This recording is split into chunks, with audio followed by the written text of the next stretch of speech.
It was a dark, stormy night. A young woman, Sarah, was driving along an empty, winding road to visit her grandmother's house in the countryside. The road was narrow, bordered by thick trees, and the constant rattle of raindrops on her windshield made her uneasy. Sarah was used to these drives, but tonight something felt off. She couldn't shake the feeling that she was being watched. As Sarah neared the halfway point of her journey, her car suddenly sputtered and came to a halt.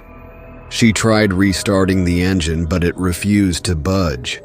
Looking around, there was nothing but darkness, the storm making it impossible to see more than a few feet ahead. She tried calling roadside assistance, but there was no signal. Frustrated and cold, Sarah decided to walk to the nearest gas station, which she remembered was about a mile ahead. She locked her car and started down the desolate. Sarah's footsteps echoed in the eerie silence of the night. Halfway down the road, she heard something, faint at first, like a soft whisper. Thinking it was just the wind, she kept walking, but then the whisper grew louder. Closer. "Help me," it seemed to say. Startled, Sarah spun around but saw no one. Her heart began to race. The air felt heavier now, and the hairs on the back of her neck stood up. She hurried her pace, trying to shake off the creeping sense of dread.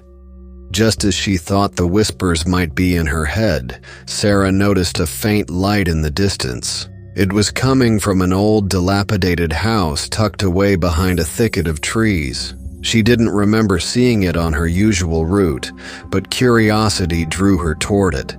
The front door was slightly ajar. Hesitant but desperate for help, Sarah walked up the creaky steps and knocked. No answer. She pushed the door open, and it creaked loudly in protest. Inside, the house was musty and neglected.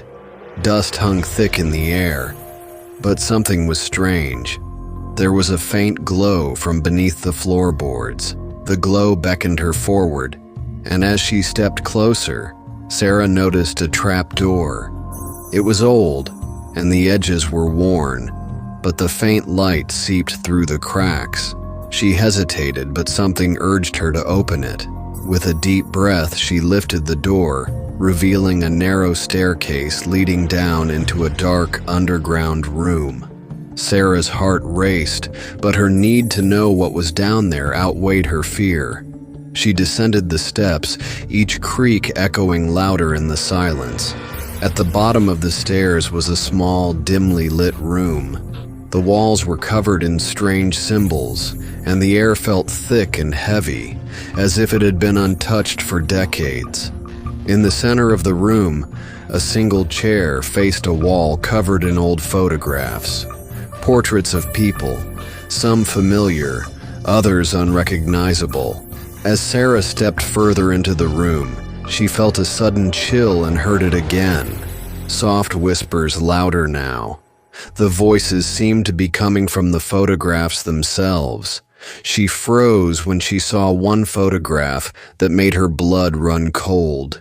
It was a picture of her grandmother, but younger, much younger. And in the background, just barely visible, was a shadowy figure staring directly at the camera. The shadow in the photograph began to move, as if alive. It shifted and turned, its hollow eyes locking onto Sarah. Terrified, she backed away, but as she turned, she heard a low growl behind her. The air grew colder, and the door slammed shut, trapping her inside. Suddenly, the room was filled with whispering voices, louder now, a cacophony of whispers all around her. The shadows on the walls seemed to grow longer, stretching toward her like dark fingers. A voice, distinct and deep, broke through the whispers. "You shouldn't have come." Sarah spun around, her pulse pounding in her ears. Standing at the far end of the room was a figure, tall, cloaked in black, with hollow eyes that glowed faintly red. It was the same figure in the photograph. The figure spoke again. "You've awakened the curse." The walls began to close in, the shadows intensifying. The whispers grew into desperate screams, as if the souls trapped in this house were reaching out to her for help, but there was no escape. In a panic, Sarah grabbed the first thing she could, a rusty old lantern, and smashed it against the floor, lighting a small flame. The shadows recoiled, and the room seemed to shudder. She ran toward the door, which now appeared cracked open just enough to escape. As she dashed up the stairs, the voice behind her called out, "You can't leave! You've already crossed over." With one last surge of strength, Sarah broke through the door and fled into the storm, never looking back. The shadows in the house, though, still lingered in the corners of her mind, whispering her name.